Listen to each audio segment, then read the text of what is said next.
Nouvelle méthode thérapeutique pour traiter la maladie d'Alzheimer. Des pistes intéressantes parce que vous nous dites, Richard, que les parties du cerveau qui restent les plus réactives concernent tout ce qui a trait à la créativité et à la sensibilité. Et absolument, il faut savoir qu'aujourd'hui, on ne traite pas la maladie d'Alzheimer uniquement avec des médicaments. On associe aussi des solutions non thérapeutiques, tout simplement parce que les médicaments ne sont pas efficaces, ils ne guérissent pas la maladie. D'où l'intérêt de ce principe qui est de solliciter chez ces personnes atteintes de la maladie, de stimuler la mémoire, d'essayer de les sortir de leur isolement pour leur permettre justement d'être valorisés, limiter l'anxiété. Et c'est vraiment quelque chose qui se développe. Et justement, ce qu'on va vous montrer est quand même étonnant, incroyable. Des personnes atteintes de la maladie d'Alzheimer ont été choisies pour aller visiter un musée, en l'occurrence le premier musée de France, le Louvre, tout simplement pour essayer de sortir de l'isolement, de stimuler leur mémoire à travers... En les sollicitant de cette manière, on repousse les effets de la maladie. Non seulement on repousse les effets, mais aussi on limite la dépression, on limite l'anxiété, le stress, parce qu'ils sont valorisés, on leur pose des questions, on les sort et ils sont en groupe. Et vraiment, Sophie, moi j'y croyais peu avant le reportage, mais quand j'ai vu ces patients, quand j'ai vu un peu leur regard devant ces toiles et grâce à la directrice de cette association, vraiment c'est quelque chose qu'il faut regarder de très près parce que ça peut être une solution alternative.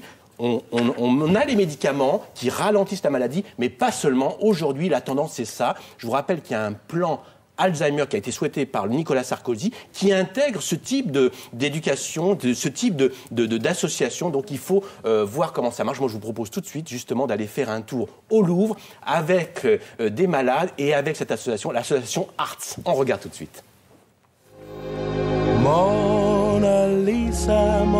Comme Alfred, Gisèle, Odette et Pierre, Jean-Marie atteint de la maladie d'Alzheimer attend cette sortie avec impatience. Nous allons maintenant au Louvre. Voir des choses peut-être connues du grand public, ça me fait retravailler ma mémoire. Depuis 2006, une association a créé ce parcours culturel. Objectif, stimuler la mémoire et rompre avec l'isolement lié à la maladie. On peut considérer que ces visites au Louvre agissent comme un médicament dans la mesure où elles parviennent à réduire les troubles psychocomportementaux. Vous avez la maladie d'Alzheimer, donc vous êtes agité, vous êtes apathique, vous êtes dépressif. Si votre environnement vous offre des possibilités d'épanouissement, des possibilités de valorisation, alors ces troubles vont être réduits. C'est ce qui se passe lorsqu'on accompagne les personnes au musée du Louvre.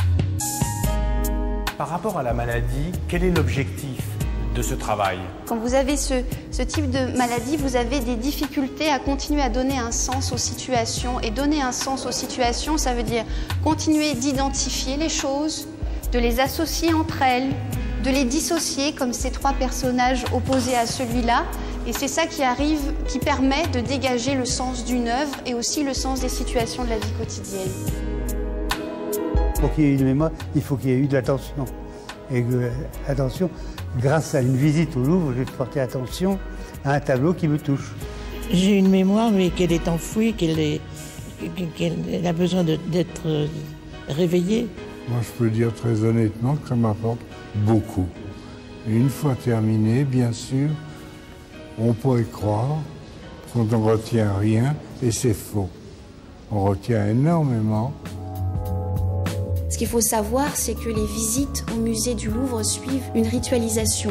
On est à la pyramide et puis on descend, on se place en arc de cercle devant la première peinture, on fait 15 minutes de commentaires, on s'exprime face à l'œuvre et puis ensuite on se déplace. Et tout ce rituel reste en mémoire. Et peut-être que la personne en rentrant ne va pas être capable de dire « je suis allée au musée du Louvre ». Mais quand on va l'accompagner à nouveau, qu'on va disposer les chaises, spontanément elle s'assoit et elle anticipe sur le commentaire, ce qui montre bien que c'est entré en mémoire. Emportés par la foule qui nous traîne, nous entraîne. Jean-Marie, vous viendrez une troisième fois au Louvre? Certainement, plus qu'une troisième fois, parce que ça m'a ouvert un peu l'esprit en ce qui concerne l'attention que je porte aux choses et à la mémoire.